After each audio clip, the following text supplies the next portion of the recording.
whatever shape the new government takes, it has to deliver some quick results. And that's the view of policy think tank. The Centre for Development and Enterprise, the CDE, has identified 5 priority areas to arrest South Africa's slide into chaos. So the think tank says the state must start with reorganizing the cabinet and presidency and filling posts with the right people at senior levels. The CDE says one easy option is to trim the number of cabinet posts from 30 to 19. For more on this, we're now joined by Ann Bernstein, Executive Director of the Centre for Development and Enterprise. And now she joins us via our video link. Ann, thank you so much for your time this evening here in SABC News. I mean, as we can see that, those discussions in terms of coalitions still ongoing as we await that announcement from ANC President Cyril Ramaphosa. You, as of course, this think tank, have decided on key priorities that the new government must really prioritize. Take us through some of them. Well, as the negotiations continue this week into next week, we're saying that it's very important that while they're talking about positions and policies and politics, they should also be talking about the plan of action for the next government. We need a government that's committed to the Constitution, the rule of law, and to peaceful political action, but also to deepening economic reforms. So we're saying this is an important part of the deal that we hope is going to emerge in the next few days. South Africa's in deep trouble. And so we've been thinking for the last 6 months on what can the next government do to get us out of trouble and on the road to prosperity. And we've come up with 5 broad areas for action, not words, but action. The first is we have to fix the state, which is a very big task, and we've identified 2 critical areas there. We have to open up markets so that while the weak state is being fixed, we can get a lot more activity going on through market reform, through private firms, and also large NGOs. The third thing we have to do is we've got to rebuild our approach to poverty, inequality, to mass inclusion. It's failed in the main. We have some 6 out of 10 people living in poverty. We have the world's highest unemployment rate. So we're going to come with practical proposals on that 3rd priority area. The 4th is the topic no one likes to talk about, which is our fiscal crisis, really, where we're spending way beyond our means, and we're absorbing some 1/5 of the money that we take in taxes every year to repay our debt. This is not good for growth. It's not good for individual households. Yeah. It's not good for the country. And our last area of priority is to strengthen the rule of law, which is hanging on by its fingernails.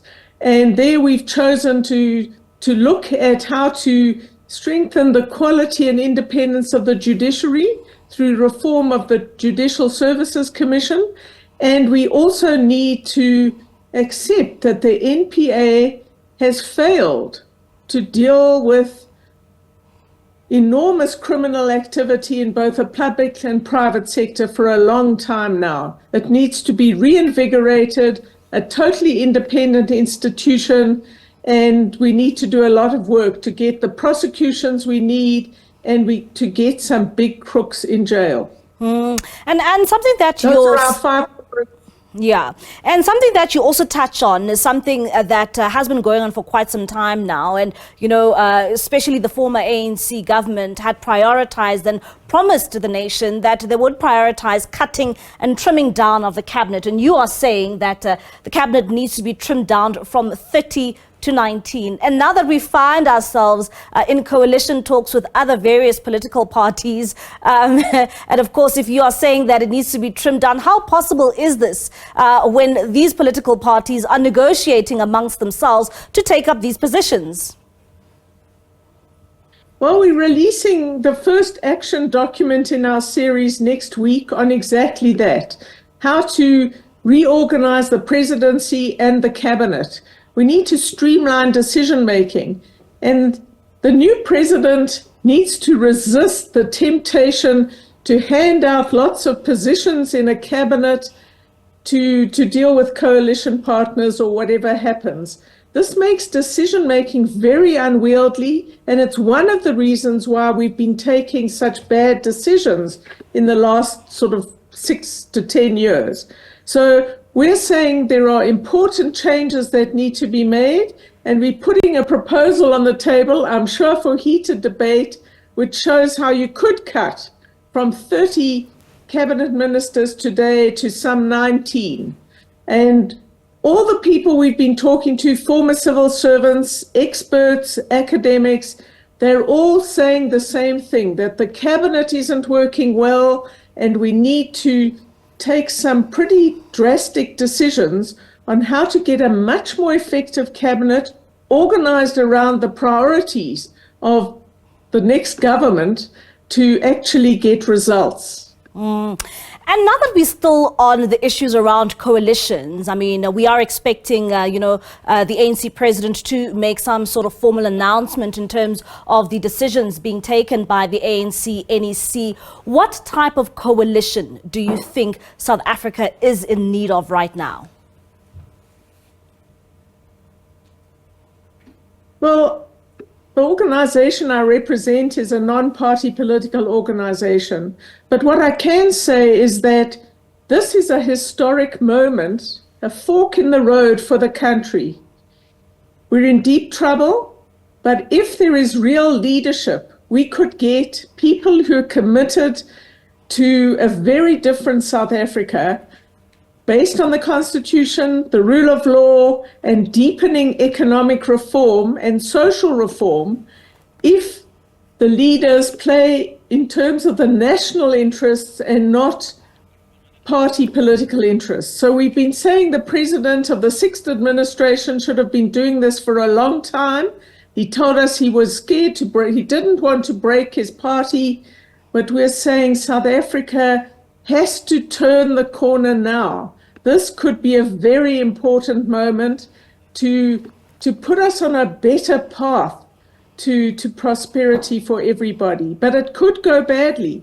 So I'm looking for a kind of governing arrangement where the 60% of the population who supported parties that believe in the Constitution and human rights and economic reform can find a way to work together in the interests of the country.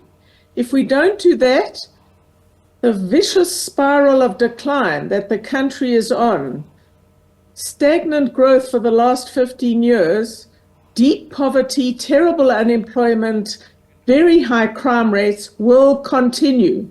So everything is at stake here, and we're appealing to the politicians to think hard about the future of the country and an action plan that is based on everything we've tried to achieve in 1994 to get South Africa back on track. And I hope that the new government, the 7th administration, is listening to you as a think tank. That's Ann Bernstein. Thank you so much for your time. She is the Executive Director of the Centre for Development and Enterprise. Of course, saying they have key priorities in terms of the new government and what they need to achieve in the next 180 days.